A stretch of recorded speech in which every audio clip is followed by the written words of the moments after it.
그때 서기관과 바리새인 중 몇 사람이 말하되 선생님이여, 우리에게 표적 보여주시기를 원하나이다.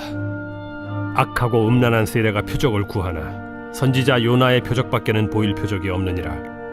요나가 밤낮 사흘 동안 큰 물고기 뱃속에 있었던 것 같이 인자도 밤낮 사흘 동안 땅속에 있으리라. 심판 때에 니느웨 사람들이 일어나 이 세대 사람을 정죄하리니 이는 그들이 요나의 전도를 듣고 회개하였음이거니와 요나보다 더 큰 이가 여기 있으며 심판 때에 남방 여왕이 일어나 이 세대 사람을 정죄하리니 이는 그가 솔로몬의 지혜로운 말을 들으려고 땅 끝에서 왔음이거니와 솔로몬보다 더 큰 이가 여기 있느니라. 더러운 귀신이 사람에게서 나갔을 때 물 없는 곳으로 다니며 쉬기를 구하되 쉴 곳을 얻지 못하고 이에 이르되 내가 나온 내 집으로 돌아가리라 하고 와보니 그 집이 비고 청소되고 수리되었거늘 이에 가서 저보다 더 악한 귀신 7을 데리고 들어가서 거하니 그 사람의 나중 형편이 전보다 더욱 심하게 되느니라. 이 악한 세대가 또한 이렇게 되리라. 예수께서 무리에게 말씀하실 때 그의 어머니와 동생들이 예수께 말하려고 밖에 섰더니 한 사람이 예수께 여짜오되 보소서, 당신의 어머니와 동생들이 당신께 말하려고 밖에 서 있나이다. 누가 내 어머니이며 내 동생들이냐? 손을 내밀어 제자들을 가리켜 나의 어머니와 나의 동생들을 보라. 누구든지 하늘에 계신 내 아버지의 뜻대로 하는 자가 내 형제요 자매요 어머니이니라. 오늘 본문 말씀은 예수님께서 서기관과 바리새인들이 다가와서 표적을 요청할 때 예수님께서 표적을 거절하시고 요나의 표적밖에는 보일 것이 없다라고 말씀하시는 장면입니다. 여러분, 예수님께서 그동안 많은 표적을 보여주셨습니다. 여러분, 표적을 보면 정말 하나님의 능력을 보고 감사하며 영광을 돌려야 되지 않겠습니까? 그런데 이 표적 보여주기를 원하는 이 서기관과 바리새인을 향해서 예수님의 대답은 뭐냐면 악하고 음란한 세대가 표적을 구하나 선지자 요나의 표적밖에는 보일 표적이 없다라고 말씀하십니다. 여러분, 왜 요나의 표적밖에는 보일 표적이 없다라고 하셨을까요? 여러분, 이 요나의 표적은 큰 놀라운 기적이 아닙니다. 그것은 요나가 물고기 뱃속에 사흘 동안 있었던 것처럼 예수님께서도 십자가에 달려 돌아가시고 사흘 동안 땅 속에 있다 다시 살아나실 것이라는 약속이죠.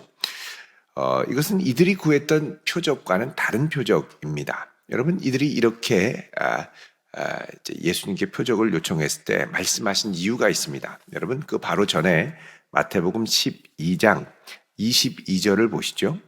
자, 12장 22절에 보면 귀신 들려서 눈 멀고 말 못하는 사람이 예수님께 옵니다. 무리들이 이 예수님이 어떻게 하시는가 봤더니 예수님께서 정말 고쳐주시자 귀신이 떠나가고 보게 되고 말을 하게 되죠. 자, 무리가 다 깜짝 놀랍니다. 이게 어떻게 된 거냐? 다윗의 자손이 아니냐? 이렇게 얘기를 하면서 결론은 뭐냐? 이거는 귀신의 왕 바알세불의 힘을 힘입어 쫓아냈다, 이렇게 얘기를 합니다. 여러분, 예수님께서 하신 기적을 하나님의 능력으로 한 것으로 여기는 것이 아니라 귀신의 힘을 빌어 말했다, 쫓아냈다라고 이야기하는 것이죠. 그러니까 예수님을 몰아가되 너무나도 악의적으로 몰아갑니다. 그러니까 결국 이들의 강팍한 마음이 문제죠. 그래서 심지어 예수님께서 뭐라고 말하냐면 31절에 내가 너희에게 말하는데 사람에 대한 모든 죄와 모독은 사하심을 얻되 성령을 모독하는 자는 사하심을 얻지 못한다, 그렇죠. 결국 이것은 하나님의 역사에 대한 부인, 부정이고 성령의 역사에 대한 부인이고 거부라고 할 수 있다는 것입니다. 자, 이렇게 예수님의 역사를 8일의 왕 바알세불을 힘입어 쫓아낸 것이다 라고 왜곡을 시키는 이들 앞에 또다시 집요하게 이적 보여주기를 요청하는 이들의 마음은 사실 기적을 보고 주님을 믿고 싶어서가 아니라 어떻게든 이제 흠을 잡아서 예수님을 십자가의 죽음으로 몰아가기 위한, 거부하기 위한 핑계를 삼기 위한 것임을 알 수가 있습니다. 예수님께서 이 부분을 아시고 이들을 향하여 뭐라 그러냐? 악하고 음란한 세대다 그러죠. 이런 세대가 표적을 구하는 것은 하나님의 능력을 보고 믿는 것이 아니라 어떻게든 하나님이 보내신 자를 거부하기 위해서인 것을 알고 예수님께서는 이들에게 정말 필요한 것은 뭐냐? 십자가밖에 없다 이렇게 얘기를 하시죠. 십자가밖에 없다. 그래서 40절에 요나가 밤낮 사흘 동안 큰 물고기 뱃속에 있었던 것 같이, 자, 이 말은 요나가 사흘 동안 음부 가운데 있었던 것 같이 인자도 밤낮 사흘 동안 있을 것이다. 그러니까 예수님이 십자가 달려 죽으실 것이라는 거죠. 41절에 심판 때에 니느웨 사람들이 일어나 이 세대 사람을 정죄할 것이다. 자, 마지막 최후의 심판 때에는 니느웨 사람들, 여러분 니느웨는 이 아수르의 아주 악독했던 사람들이죠. 근데 이 니느웨 사람들이 이 세대 사람을 정죄할 것이다. 그럽니다. 이 말은 이 니느웨 사람들이 요나의 선포를 듣고 이제 회심을 했었죠. 회심을 하고 하나님께 돌아왔습니다. 그러니까 이들은 이렇게 말씀을 듣고 돌아왔는데 이 바리새인과 서기관들은 소위 하나님의 선민이라고 하면서도 하나님의 말씀 듣기를 끝까지 거부하는 거죠. 그러면서 그들이 요나의 전도를 듣고 회개하였지만 요나보다 더 큰 이가 여기 있다. 자, 요나보다 더 큰 분이 여기에 와서 선언을 하지만 요나보다 더 큰 예수님께서 말씀을 하셔도 믿지 않고 회개하기를 거부한다라는 겁니다. 또 심판 때에 남방 여왕이 일어나 2세대 사람을 정죄할 것이다.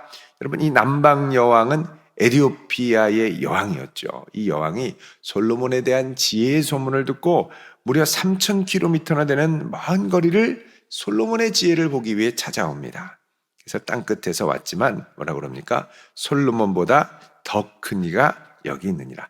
솔로몬보다, 요나보다, 모세보다, 구약의 그 어떤 인물보다 더 큰 예수님이 오셔서 말씀을 하시는데 이 예수님을 믿지 않고 거부하면 안 된다는 거죠. 그것에 대한 경고를 말씀하는 겁니다.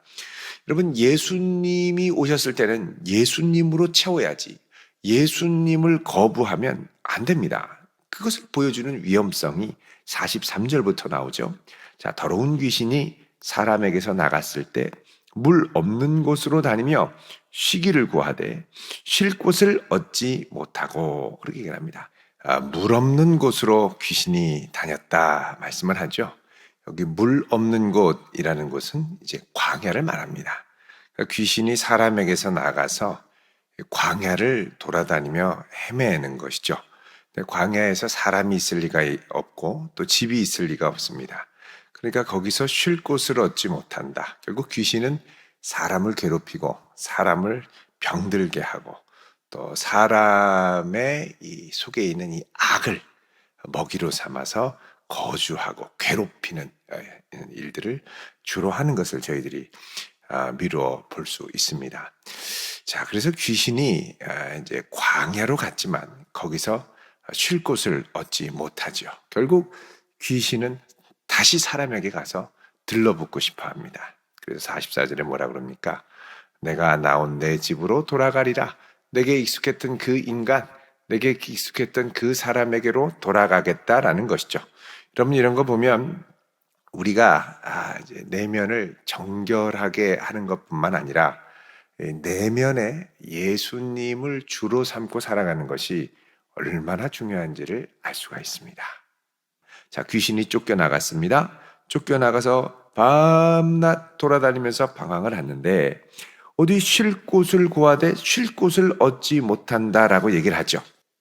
자, 그런데 이 마귀가 아무리 찾아도 쉴 곳이 없어서 뭐라 그러냐? 야, 그냥 내가 나온 집으로 돌아가자. 내가 나왔던 그 사람한테로 돌아가자. 그러니까 와서 보니까 집은 깨끗해졌는데 아무도 주인이 없어요. 그러니까 어떻게 해요? 더 악한 귀신 7을 데려와 보니 7 귀신이 들어와서 그 사람 내면을 황폐하게 하니 처음 한 마리 들어왔을 때보다 훨씬 더 나중 형편이 심하게 된다라고 그러죠. 그러면서 뭐라고 그럽니까? 이 악한 세대가 또한 이렇게 되리라 그럽니다. 지금 예수님 계속 말씀하시는 것은 이 악한 세대에 관한 겁니다. 39절에도 악하고 음란한 세대에 대해서 말하죠. 그러니까 이 악한 세대는 예수님께 오셔서 질병을 치유하시고 귀신을 몰아내시고 그들을 깨끗게 하셨습니다만 이 예수님을 주인으로 모시지 않고 그냥 빈집 상태로 두니 결국 예수님 십자가 달려 돌아가시고 부활하신 후에 더 이들의 형편이 악해질 것이다. 결국 복음을 거부하고 이들이 예수님을 거부하고 구원에서 점점 이탈하게 되는 역사가 일어나게 되는 거죠. 결국 어떻게 됩니까? 그들이 그렇게 자부심을 갖던 성전이 멸망하고 말게 됩니다. 예수님이 이 악한 세대가 또한 그렇게 될 것이다. 그러죠. 자, 이렇게 말씀을 하실 때 예수님의 어머니와 동생들이 예수님께 찾아옵니다. 한 사람이 말합니다. 보소서 당신의 어머니와 동생들이 당신께 말하려고 밖에 서 있습니다. 자, 예수님의 어머니와 동생들. 이때 보면은 이제 아버지는 이미 없었던 것 같고요. 그래서 요셉이 일찍 죽었을 것으로 추정을 합니다. 그리고 동생들이 말했다. 그러니까 예수님에게는 이미 형제들이 있었다라는 것이죠. 자, 그때 요셉에게서 난 겁니다. 그러니까 어머니 마리아도 고생을 많이 했습니다. 예수님 키울 때 예수님 낳고 피난 갔다가 고생했지만 또 그 이후에 아버지 없이 혼자 키우느라고 고생을 많이 했겠죠. 자, 이때 얘기를 합니다. 당신들에게 말하려고 밖에 서 있습니다. 예수님 만나고 싶어서 왔어요. 그때 예수님이 뭐라고 말씀하십니까? 누가 내 어머니고 내 동생들이냐? 누가 내 어머니고 내 동생들이냐? 이 말은 내가 안 만난다. 그 사람들이 누구길래 날 왔냐? 그 말이 아닙니다. 새로운 계시의 말씀을 전하려고 하시는 거죠. 그러면서 49절에 제자들을 가리켜서 말씀하십니다. 나의 어머니와 나의 동생들을 보라. 누구든지 하늘에 계신데 아버지의 뜻대로 하는 자가 내 형제요 자매요 어머니이니라 하시더라 그럽니다. 자, 지금 예수님께서 말씀하시고자 하는 것은 나의 이제 어머니, 나의 친동생들만이 나의 어머니와 동생이 아니라 이제 하나님 나라의 새로운 가족이 형성되는데 그 가족은 누구냐? 하나님의 뜻대로 순종하고 예수님을 받아들이고 예수님 말씀을 따르는 사람들, 이 사람들이 새로운 하나님 나라의 형제 자매라는 것입니다. 자, 그래서 우리가 같은 교회 공동체의 지체들을 향하여 형제님, 자매님 이렇게 얘기를 합니다. 그러니까 예수 안에 한 형제들, 그러니까 이것은 예수님을 필두로 한 거대한 하나님 나라의 가족이라는 것이죠. 그래서 여러분 교회는 예배 공동체로도 경험하고 또 말씀 공동체로 말씀의 능력도 경험하고 치유 공동체로서 치유도 경험해야 되지만 하나님 나라의 가족 공동체로서 가족의 사랑을 경험할 수 있어야 됩니다. 그래서 여러분 우리 교회를 교회 식구, 교회 가족이라고 하죠. 여러분 가족이면 가족다워야 합니다. 여러분 먼 친척끼리 만났을 때도 가족이라는 이유로 서로 허물없이 말할 수 있죠. 말을 걸 수 있습니다. 근데 교회에 오면 처음 보는 사람을 다 남남처럼 보는 경우가 있어요. 절대 그러면 안 되고 이들도 다 교회 안에 한 식구라는 거죠. 한 가족. 그래서 그리스도 안에 한 가족으로 교회를 사랑으로 섬기며 믿음의 가족으로 경험할 수 있도록 그리스도 안에서 한 가족이 되는 이런 은혜로 채워져야 한다라는 겁니다. 결국 이제 예수님께서 이 세대를 향하여 하시는 말씀의 핵심은 뭐냐?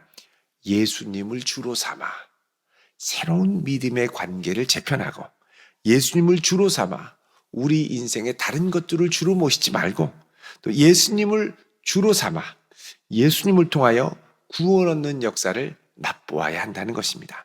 우리가 이 예수님을 이제 배제하면요, 인생의 공허함이 찾아오고 인생의 주인이 없게 되죠. 그리고 예수님이 주시는 우리 인생의 기적 가운데 가장 큰 기적과 가장 큰 능력은 뭐냐? 십자가와 부활입니다. 그걸 통해 나 같은 죄인이 구원을 얻고 살리심을 얻었죠.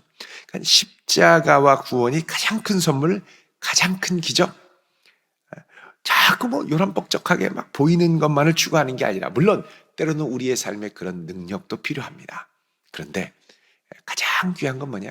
예수 그리스도의 십자가, 그러니까 내 신앙을 기적과 능력, 표적 위에 세우는 것이 아니라 가장 근본적으로는 십자가 위에 세워야 됩니다. 그때 예수님이 나의 참된 주님이 되어주시고 참된 주님으로 믿고 따라갈 수 있게 되죠.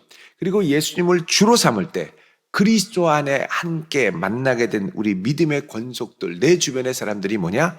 믿음의 형제 자매로 바뀌게 된다는 것입니다. 여러분, 이 그리스도 예수의 험한 십자가를 날마다 묵상하며 이 십자가가 얼마나 소중하고 귀한지를 가슴 깊이 깨닫고 주님 앞에 나아갈 수 있기를 바랍니다. 그리고 내 인생의 주인을 확실히 모셔야 됩니다. 우리 인생에 빈집이 되어서는 안 됩니다. 주인 없는 사람이 되어서는 안 돼요. 그러다가는 주인이 잠깐 이상한 주인이 나타나면 그냥 자기도 모르고 그냥 마음을 빼앗기고 넘어가게 되는 것이죠. 조심스럽습니다. 조심스럽습니다. 믿음의 참 가족이 또한 우리가 되어야 됩니다. 자, 이렇게 하나님 나라를 이루어갈 때 가장 기초적인 이 기초들, 그게 뭐냐? 십자가 위에 참된 예수 그리스도를 나의 참된 주로 삼고 믿음의 공동체로 하나를 이루어가는 것, 진정한 가족을 이루어가는 것, 예수 가족을 이루어가는 것, 여러분 이런 은혜와 역사와 능력을 경험하며 살아갈 수 있는 복된 성도 되시기를 주님의 이름으로 축원드립니다. 기도하겠습니다. 할렐루야. 거룩하신 아버지 하나님 감사합니다. 이 한날을 주의 은혜의 장중에 맡기오니 능력의 손으로 붙들어 주시고 걸음걸음 인도하여 주시옵소서. 예수만이 참된 우리 인생의 주인이 되어 주시고 예수만이 참된 우리의 인생의 왕이 되어 주시며 험한 십자가를 내 인생의 기초, 믿음의 기초로 삼게 하시며 세상 끝날까지 서로 사랑하라 주신 믿음의 공동체를 가족으로 경험할 수 있는 저희들이 되게 하시고 우리도 또한 아름다운 믿음의 사랑의 가족이 되어줄 수 있도록 우리 자신을 기꺼이 내어주게 하여 주옵소서. 예수님의 이름으로 기도하옵나이다. 아멘.